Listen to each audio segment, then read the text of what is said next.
A large portion of the Jewish nation has returned to its homeland, but the heart, soul, and mind of much of the Jewish nation are still in exile mode.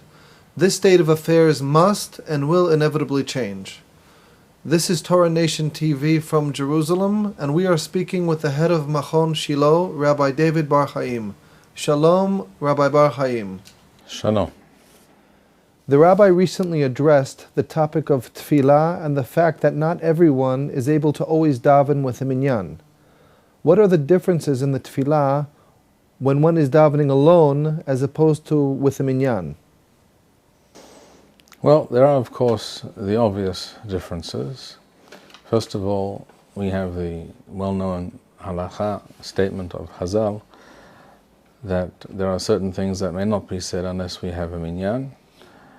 דברים שאינם נאמרים, דבר שבקדושה, שאינו נאמר אלא בעשרה, such as Kaddish, and such as Kedusha, and Chazrat Hashatz. So therefore, all these things do not take place when davening alone, or in it with a group of people less than a minyan. However, there are other differences, and the one I would particularly like to dwell upon right now is with regards to the first bracha that is recited before Kriyat Shema in the morning. The bracha which ends with the Hatima, Baruch Atah Hashem Yotzer Or. This bracha in any sidur that you choose to pick up, you will see is actually quite lengthy. It includes what is called Kedusha di Yotzer. In other words, there is a Kedusha where we say Kadosh, Kadosh, Kadosh, and Baruch Kavod Hashem im Makomo in the middle of the bracha. And this is preceded by what is in fact a piyut. Many people don't really realize this because they haven't thought about it or they haven't been taught this, but the fact of the matter is that from the words El Baruch Gadol De'ah, etc., which is a piyut written according to the order of the letters of the Aleph Bet.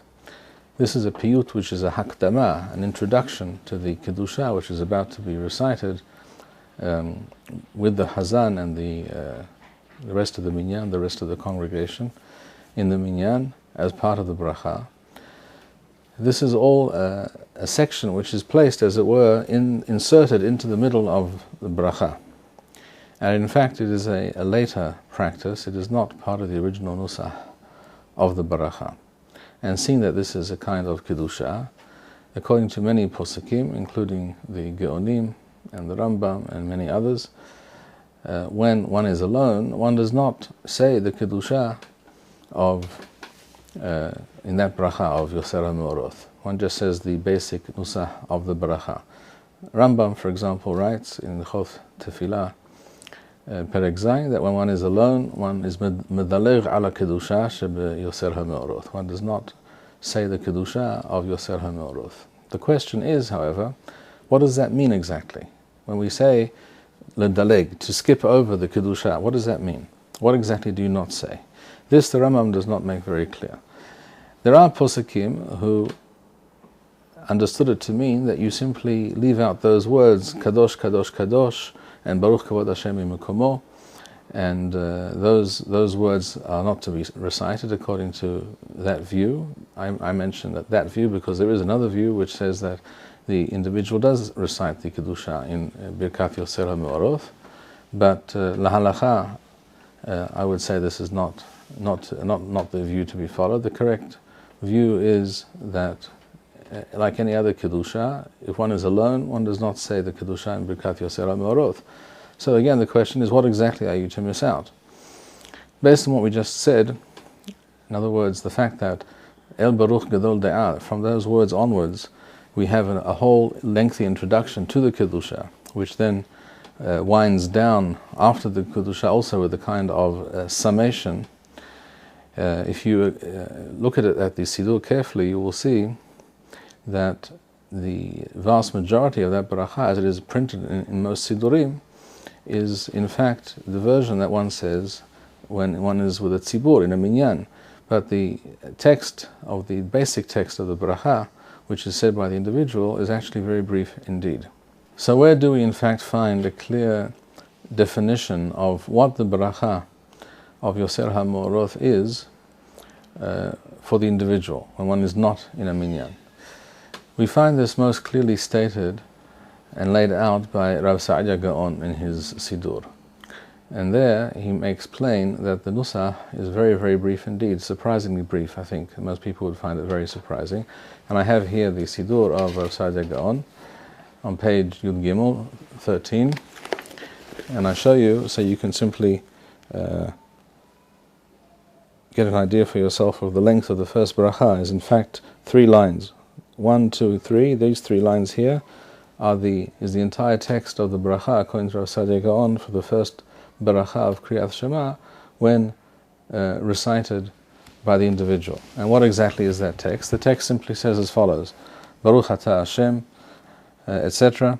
Melech ha'olam, Yotzer Or u'vorei hoshech, oseh shalom u'vorei et hakol, ha'me'ir la'aretz v'lo dorim aleha, ha'mehadesh b'chol yom tamid ma'aseh v'reshith, Baruch Atah Hashem, Yotzer HaMe'oroth.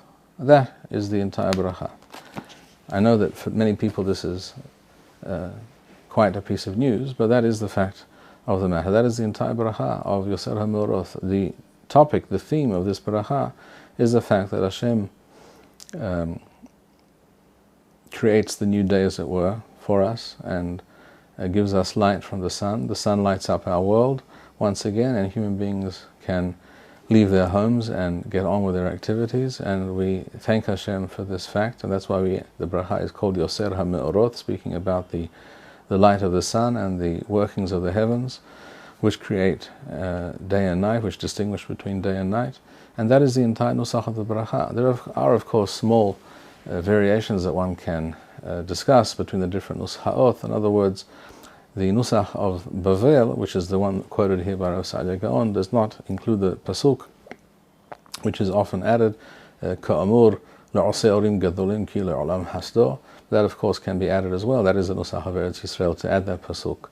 So then one would say Baruch Atah Hashem, etc., Yotzer Or v'rei hoshech, etc., and then one would, before the Hatima, Ka'amur la'osei orim gadolim ki le'olam hasdo, Baruch Atah Hashem, Yotzer HaMe'oroth. That is the bracha for the individual. A very brief bracha, and then immediately one continues on to Ahava Rabbah or Ahavat Olam, according to the different nusachot, the second bracha before Kriyat Shema. When one understands this and then looks at the standard nusach, so to speak, in other words, it's the nusach for the tzibur, one sees that 90% of that nusach is in fact only to be said b'tzibur, because the piyut that comes before the kedusha and the piyut that follows the kedusha, which wraps the whole kedusha theme up, that takes up almost the entire area, as it were, the space of that bracha. Whereas the essential bracha is not really fully appreciated until one sees it as it is laid out by Rav Sa'adia Gaon. In fact, in Rav Sa'adia Gaon's Sidur, as also in another Sidur which came a generation or two after Rav Sa'adia Gaon, the Sidur Rabbeinu Shlomo Rabbi Nathan, a very ancient Sidur tefillah.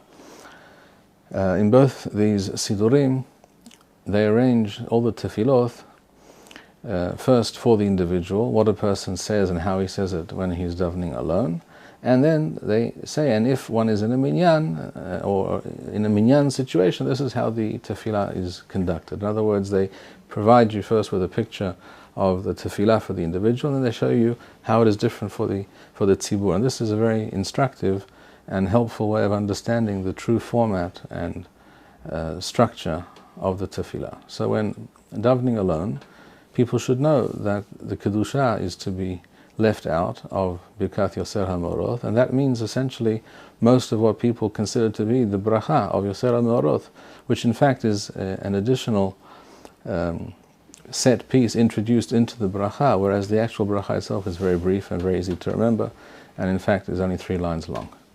And this is something which I think many people will find helpful and make their understanding, increase their understanding of the bracha, and make their experience of the tefillah more meaningful and more readily understood. Thank you, Rabbi Bar-Hayim. We would like to suggest the following opportunity to our viewers. If you identify with Rabbi Bar-Hayim's message and would like to sponsor or dedicate a video interview with the Rabbi in honor or memory of a loved one, if you would like to obtain Birkon Nusach Eretz Yisrael or invite the Rabbi for a speaking engagement, please email us at office@machonshilo.org.